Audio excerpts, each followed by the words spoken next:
나스닥이 사상 처음으로 1만 포인트를 터치했습니다. 장중 돌파 이후에 살짝 다시 내려서는 모습이긴 합니다만 여전히 플러스로 마감이 됐습니다.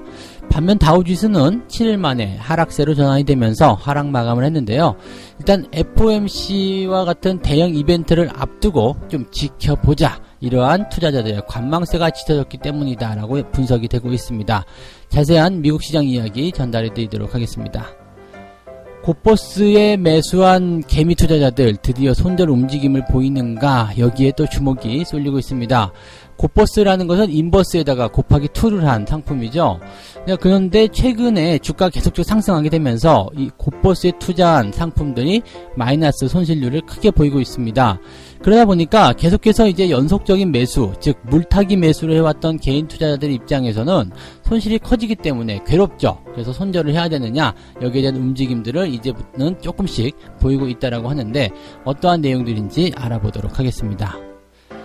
향후 대선에서 바이든이 새로운 대통령이 될 수도 있다, 이러한 분석이 나오고 있습니다.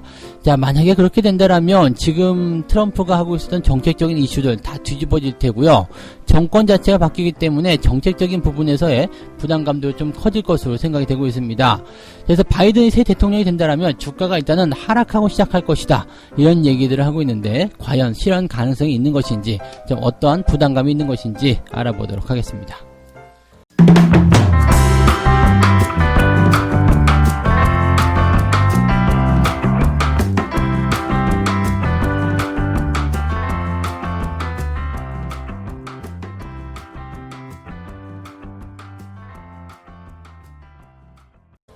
네, 반갑습니다. 오늘은 6월 10일 수요일입니다.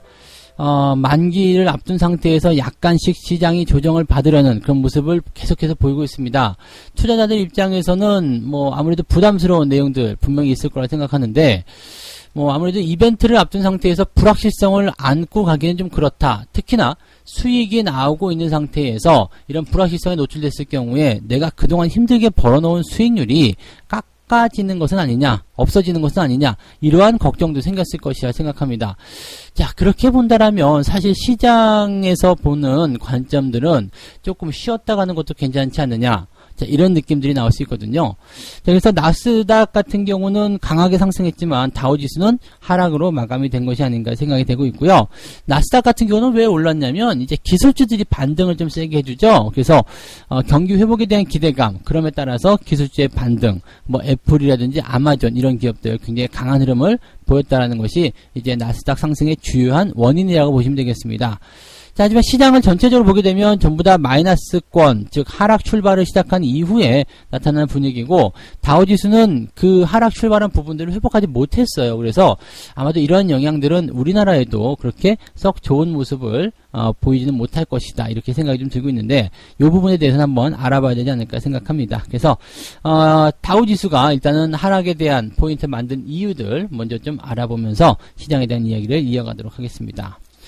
자, 나스닥이 장중에 1만 포인트 돌파, 다우지수는 7일 만에 하락세를 보였다. 근데 지금 남아있는 빅 이벤트라는 것은 딱 하나밖에 없습니다. FOMC의 정책 결정. 이제 내일입니다. 6월 10일인데 6월 11일 날 이제 FOMC 정책 결정이 일어나게 되죠. 이 부분에서는 사실 말들이 많습니다. 더 이상 추가적인 어떤 정책은 없을 것이다 라는 실망감. 하지만 양적 완화라든지 이런 부분들은 계속 이어가게 될 테고, 시장에 대해서는 여전히 비둘기적 발언이 있을 것이다, 이런 기대감, 이 두 가지가 나오고 있다고 보시면 되겠는데, 아무래도 이제 이 불확실성이 투자자들에게 계속 부담을 주고 있는 것이라고 생각하시면 될 것 같아요. 여러분들 생각해 보시면은 아시겠습니다만, 내가 어떤 주식을 투자해서 수익이 났어요. 그래서 20%든 30%든 수익이 나와 있는 상태인데, 앞으로 이 주식의 실적 발표가 있어요. 그런데 실적이 나쁠 수도 있고 좋을 수도 있고 잘 감을 못 잡겠대요. 근데 나쁘게 나왔을 경우에는 주가가 하락하는 것이 뻔하잖아요. 근데 좋게 나오게 되면 주가가 상승할 수도 있는 상황이기도 하거든요.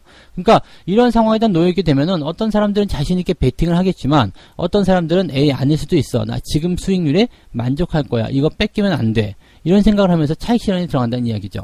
자, 그러니까 시장에 대한 기대감을 가지고 계속 들어오고 있었던 그런 개인 투자자들, 즉 이 투자자 전체의 어떤 포지션을 봤을 때 매수가 유입되는 그런 강도가 진행이 되고 있었는데, 이 부분이 이제 불확실성이라는 것은 그 큰 이벤트를 앞두고 나서는 약간 양분화된다는 얘기죠. 그냥 가고자 하는 사람들, 그 다음에 팔고자 하는 사람들, 이렇게 양분화되다 보니까 팔고자 하는 사람들로 인한 차익 매도가 진행이 되는 거고, 그러면 시장이 좀 주춤거리겠죠.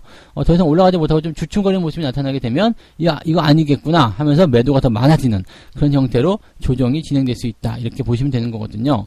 그래서 이벤트와 불확실성이라는 이 두 가지 단어는요, 사실 시장의 발목을 잡는 그런 역할들을 좀 많이 합니다. 이게 긍정적인 결과로 딱 못 박혀서 나오게 되면 모르겠습니다만, 그런 게 아닌 이상은 일단 그런 모습이 좀 나올 수 있겠죠. 하지만 경제 회복에 대한 기대감은 계속 나타나고 있기 때문에, 뭐 나스닥 같은 경우로 본다라면 기술주 위주의 그런 상승 흐름이기 때문에, 네, 지금 사상 처음으로 1만 포인트를 돌파하기도 했었다. 이렇게 얘기가 나오기도 하는 거죠. 그러니까 지금 같은 경우는 지수에 신경 쓰는 것이 아니라 종목에 집중해야 된다. 이렇게 말씀을 드리는 것도 맞을 것 같아요. 그래서 물론 이제 IT 쪽 움직임이기 때문에, 기술주 움직임이기 때문에 우리나라 입장에서는 삼성전자라든지 이런 쪽에서 지수 버팀목 역할을 충분히 할 수도 있다라고 볼 수 있겠습니다. 하지만 전체적인 시장은 여전히 우려감을 좀 가지고 있는 것이다. 이렇게 분석이 돼야 되겠죠. 자, 조금 더 자세하게 들여다보면요, FOMC, 이 FOMC에 대한 이벤트에 대해서 관망을 해야 되겠다. 이런 투자자들의 마음이 났다는 이야기죠. 금리 동결은 거의 확실시되고 있다. 금리 동결. 더 이상은 이제 뭐 금리를 내리지는 않겠다라고 얘기를 했기 때문에 금리 동결에 대한 이제 확실한 그런 포지션 나올 거 생각되고 있습니다. 자, 뭐 일단 그렇지만은 지금 이 FOMC가 경제 활동을 재개하고 있는 이 미국 경제에 대해서 어떠한 평가를 내릴지는 아직 관심이 쏠리고 있는 그런 부담감이라고 보셔야 되겠죠. 즉, 지난 파월 의장이 이런 얘기를 했었어요. 마이너스 금리는 가지 않겠다. 마이너스 금리는 가지 않겠다. 그래서 지금도 잘하고 있는데 뭐하러 금리를 더 내리겠느냐. 그리고 뭐 양적 완화, 즉 국채를 매입한다든지 이런 채권 매입에 대한 프로그램도 조금 축소하겠다는 얘기가 나왔거든요. 사실 이 부분은 경기가 회복되는 부분으로 강하게 자신감을 내보냈을 때 금리도 동결하거나 인상을 하게 되고, 또 양적 완화, 채권 매입 프로그램도 축소를 시킬 수 있는 거거든요. 그래서 지금 보면 파월 의장이 경기 회복에 대한 기대감을 강하게 가지고 있다고 볼 수는 있겠습니다. 다만 실질적으로 나와 있는 경제 지표만을 본다라면 이것이 공격적으로 정책적인 부분들을 만들어 가야 되는 것이 맞느냐, 이런 어떤 뭐라 그럴까요? 불만, 네, 우려, 이런 것들이 같이 나올 수 있다는 얘기거든요. 자, 그렇기 때문에 지금 시장에서는 이 FOMC에서 무슨 말을 할지 사실은 잘 모르고 있다는 이야기입니다. 뭘 할지, 무엇이 나올지 그걸 잘 모른다면 굉장히 좀 불안하겠죠. 그래서 그런 불안 심리가 현재 작용을 했다라고 봐주시면 되겠습니다. 근데 지금 다행스럽다라고 볼 수 있는 것들은 뭐냐면, 그동안 시장에서의 부담감을 줄 수 있다라고 생각됐었던 악재들, 지금 그거 안 보여요. 네. 경제 재개 이후에 재확산에 대한 우려감 분명히 있었는데 지금 뭐 특별한 게 없잖아요. 그러니까 여기에 대한 우려감들이 딱 사라지는 그런 모습이 좀 나타났고요. 또 한 가지는 미중 간의 무역 갈등, 이런 부분들인데 현재로서는 뭐 특별한 움직임 보이지 않고 있거든요. 홍콩 쪽에서 움직임들은 분명히 있습니다만 미국이 따로 개입을 해서 갈등을 조장한다거나 뭐 이런 식으로 나오지는 않고 있는 것 같습니다. 자, 그렇다면 이 악재들이 수면 아래로 가라앉아 있을 때 이런 이벤트에 대한 부분들만 가지고 시장의 조정을 크게 이끌어낼 수 있겠느냐? 사실 그 부분은 아닐 거라고 보시면 됩니다. 그래서 시장의 하락은 제한적인 부분이 될 것이고 일부 차익 실현에 대한 부담감이 생기는 내용들이다라고 보시면 되겠습니다. 그동안 계속해서 말씀드렸던 게, 이제 단기에 너무 올라가게 되면 살짝 조정을 받고 가는 것이 이렇게 건강한 그런 추세의 모습이다라고 말씀을 드렸죠. 그래서 여전히 우상향 추세를 유지하고 있는 가운데 살짝 들어오는 부분들은 오히려 매수의 기회가 될 수 있다라는 거, 그 부분을 생각해 주시면 되겠고요. 시장에 대한 관점은 뭐 조정에 대한 포인트가 일단 예상은 되고 있지만 그 조정조차도 부담스럽지는 않다, 이렇게 말씀을 드리면 될 것 같습니다. 자, 두 번째 이야기로 가겠습니다. 두 번째 이야기는요, 지금 곧버스 때문에 또 난리가 났다고 합니다. 코스피가 2000포인트 돌파하고 2200포인트까지도 계속 터치하는 모습이 나타나게 되면서 개인 투자자들 입장에서는 지금 애가 타는 마음이, 애타는 마음이, 생겨나고 있는 거죠. 왜냐면 지금 사실 최근 2주 연속 코덱스, 인버스 2배 ETF에 매수가 계속 들어왔다는 이야기예요. 5,200억이나 매수가 들어가 있는 상태인데 실질적으로 이제 평단가 같은 경우를 조사를 해보면 계속적으로 물타기예요. 물려있는 상태에서 자 이제는 내려가겠지 더 사고요. 이제는 내려가겠지 더 사고요. 그렇게 되니까 이제 손실에 대한 그런 부분들은 어느 정도 이제 자꾸 축소가 되겠죠. 왜냐하면 물타기가 들어가다 보니까 평단가가 낮아지거든요. 그러면 이 평단가에 대한 부분들 때문에라도 손실률이 굉장히 축소되는 그런 그 효과들을 보게 되는데 이 효과는 그냥 효과에 그쳐요. 왜냐면 물타기를 이런 식으로 하시면 절대로 안 되거든요. 주가가 하락을 하고 있는데 물타기를 한다? 사실 이것은 거의 자살행위나 마찬가지입니다. 왜냐하면 하락하는 추세에서 당장 이제 매수를 하게 되면 뭐 손실률은 좀 낮아질 수가 있습니다. 평단가가 낮아지니까. 그렇지만 비중이 커지게 되죠. 비중이 커지는데 지금 추세가 하락 추세예요. 그럼 추가적으로 하락이 나온다? 이 부분에서는 뭐 아주 간단하겠죠? 네. 금액이 더 커져 있기 때문에 같은 손실률, 이게 적어진 손실률이라 하더라도 금액적인 부분에서 손해를 더 많이 볼 수 있다는 얘기입니다. 근데 이것을 계속적으로 인버스 쪽에 집중적으로 또 추가 매수 해왔다. 사실 저는 이렇게 생각해요. 자금이 무한정으로 나와가지고 죽을 때까지 그냥 매수하게 되면 언젠가는 그 부분이 맞게 된다는 얘기죠. 이게 인디언 기우제 투자법이거든요. 그래서 보통은 이제 장기 투자하는 사람들이 시장의 상승 쪽에 베팅을 하면서 종목에 계속적으로 추가적인 베팅, 추가적인 베팅, 그러면서 장기적으로 보유하는 그런 관점들을 가져가는 경우가 많이는 있습니다. 그런데 사실 이거는 이제 자금적인 여유가 되는 거죠. 자금적인 여유가 있어야지 가능한 거고, 이게 지금 인버스에 투자하신 분들 같은 경우는 시장의 방향성을 맞추면서 단기적 투자로 뭔가 이끌어내야 되겠다 이 생각을 했던 건데, 이게 사실은 여의치가 않을 것이라고 좀 보여지는 거죠. 그래서 최근에 이제 마이너스 30% 이상 손실을 기록하고 있는 투자자들은 시장이 계속 올라가는 것에 공포감을 느끼고 있다라고 보시면 되는 겁니다. 그러니까 평균적으로 개인 투자자들은 수익을 내고 있겠지만 인버스 ETF로 손해를 확대하고 있거나 수익을 다 까먹고 있는 그런 투자자들도 많을 것이다라고 추정이 되고 있다라고 합니다. 그러니까 투자자들의 가장 큰 고민은 그래서 코스피가 더 오르나요? 라는 부분인데 일단은 방향성에 대한 부분은 상승적으로 보는 것이 맞죠. 상승적으로 보는 것이 맞는데 단기적인 이슈 상황에서는 주가의 변동은 예상이 될 수밖에 없습니다. 살짝 들어와 준다거나 조정에 대한 포인트가 조금 확장될 수는 있겠죠. 일단 이벤트를 앞둔 상태에서 불확실성이 고조가 됐고요. 그 상황이 시장에 대해서 적지 않은 부담을 주고 있기 때문에 뭐 단기적인 조정이 나올 수도 있다. 이렇게 보실 수도 있는 내용이거든요. 그러면 인버스에 투자하신 분들 같은 경우는 지금 손절하는 것이 맞느냐 아니냐에 대한 또 갈등이 쌓이게 되죠. 살짝이라도 올라가서 이 부분이 개선이 된다면 또 손실률이 또 줄어들거든요. 그러니까 이런 상태가 됐을 경우에는 시장이 이제 조정을 받는 거구나. 그렇다면 인버스 쪽에서 뭔가 이런 회복세가 나타날 수도 있겠다. 이렇게 생각이 되면서 손절을 또 못하게 되거든요. 근데 지금 장기적 방향을 보게 되면 시장은 역시 우상향 추세를 계속 보여주고 있다는 얘기입니다. 그래서 조정이 나오더라도 기간 조정일 가능성이 굉장히 높고 뭐 아래쪽으로 깊게 파고드는 그런 조정은 그렇게 많지 않을 것이다. 그 가능성이 높지 않다는 얘기가 되는 거죠. 그러니까 개인 투자자들만 계속 헷갈리는 거예요. 그러니까 투자에 대한 조언을 잠깐 해드리면 인버스 같은 경우는 이제 시장의 하락이 본격화되었고 시장에 어떤 한 점 기대감이 없다라고 생각됐을 때 그런 초입 국면에서 대응을 했을 경우에는 수익이 좀 발생할 수가 있고요. 또 ETF 같은 경우 또는 이런 인버스 곱하기 2 레버리지와 같은 성격을 가진 그런 포인트들은요.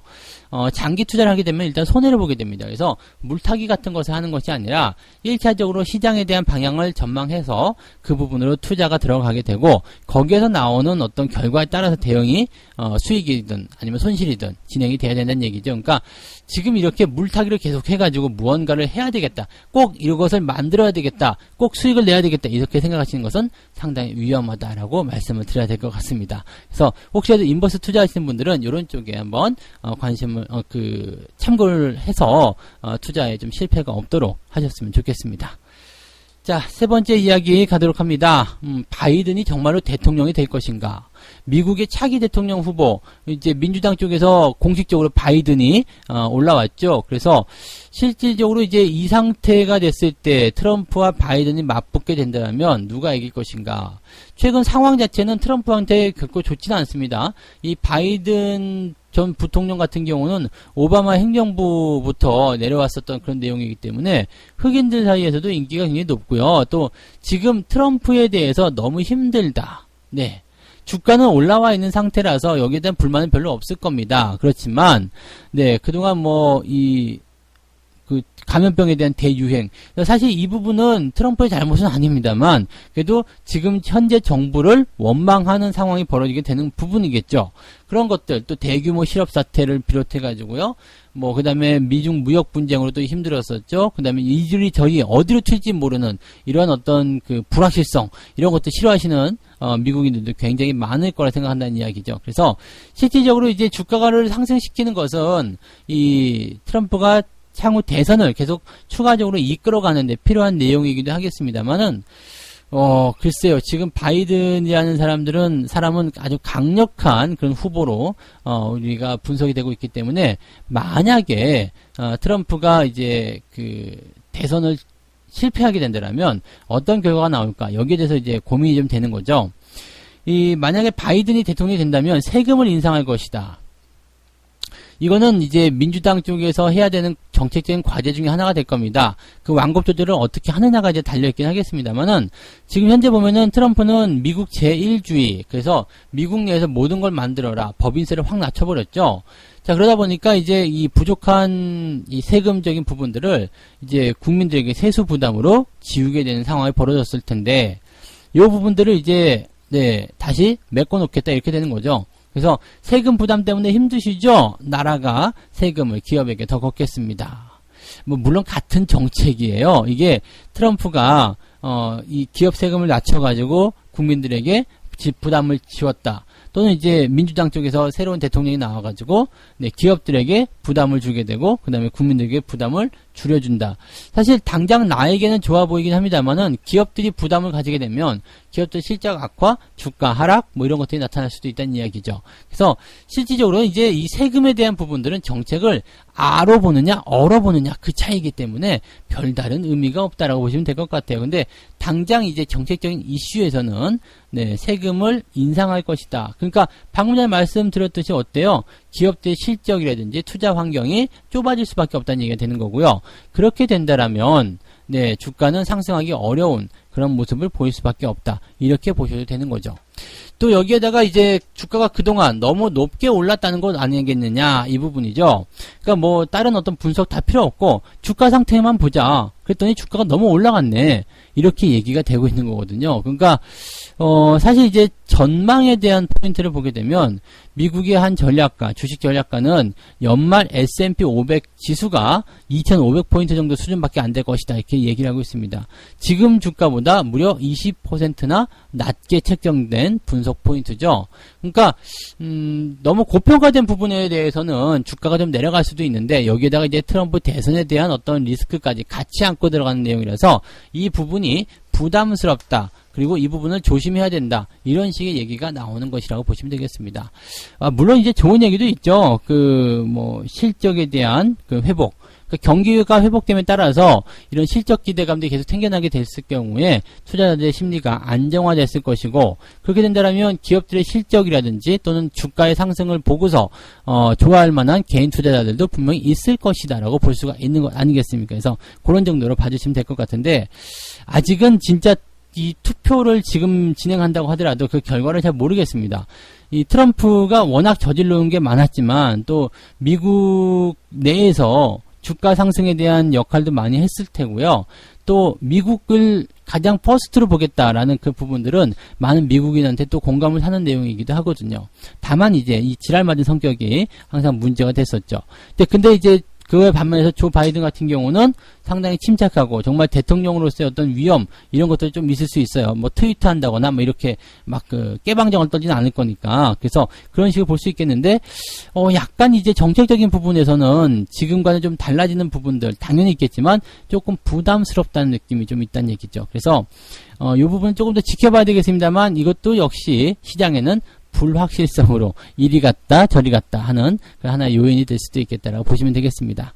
자, 이렇게 변화가 조금 나올 때는요, 다른 건 다 필요 없고요. 그냥 시세는 시세에게 물으시면 됩니다. 그래서 너 가고 있니? 갈 거니? 물어보시면 걔가 응, 나 아직 가고 있어 라고 분명히 이야기할 거라고 생각하시면 되겠죠. 네, 그래서 너무 큰 걱정들 하실 필요 없을 것 같은데 약간은 이제 시장에 불확실성이 있다라는 거, 그 정도. 그래서 작은 조정 정도는 우리가 감안하고 가야 되겠다, 그렇게 생각하시면 되겠습니다. 자, 이렇게 해서 오늘 세 가지 이야기 전달을 해드렸는데요. 나스닥이 사상 처음으로 1만 포인트 돌파하면서 기술주 강세의 흐름들을 이어가고 있다는 이야기 해드렸고요. 곧버스에 투자한 개미 투자자들은 이제 손실이 너무 커짐에 따라서 손절 움직임을 보이게 되는데, 증시가 어떻게 보면 약간 불확실성을 보일 수도 있기 때문에 지금 손절 매도를 하게 된다. 그것도 약간은 좀 웃기는 내용이 될 것도 같습니다. 뭐 어쨌건 인버스 쪽에 투자하는 부분들은요, 이렇게 어느 정도 추세가 진행된 상태에서 또 상승 추세가 진행 중인 상태에서 투자를 들어가는 것은 바람직하지가 않다라고 말씀을 드릴 수 있겠고요. 자, 향후 미국 대선에서 바이든이 새로운 대통령이 된다라면 분위기가 어떻게 될까? 참 이 부분도 우리가 생각해 볼 만한 내용 중에 하나이긴 한데, 대체적으로 주가에는 조금 나쁜 영향을 줄 것이다, 이렇게 얘기를 해보실 수가 있겠습니다. 자, 이제 책 한 곡 읽고 마무리하도록 하겠습니다.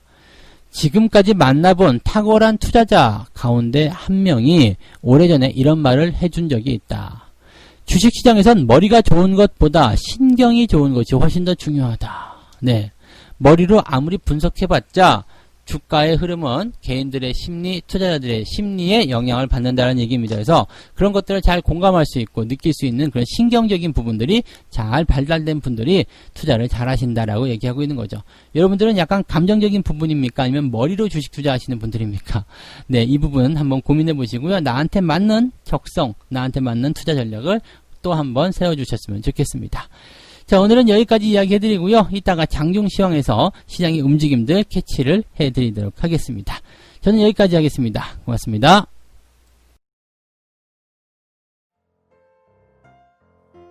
본 방송에서 제공되는 모든 정보는 투자 판단의 참고 자료이며 투자의 최종 책임은 본 방송을 이용하는 본인에게 있습니다.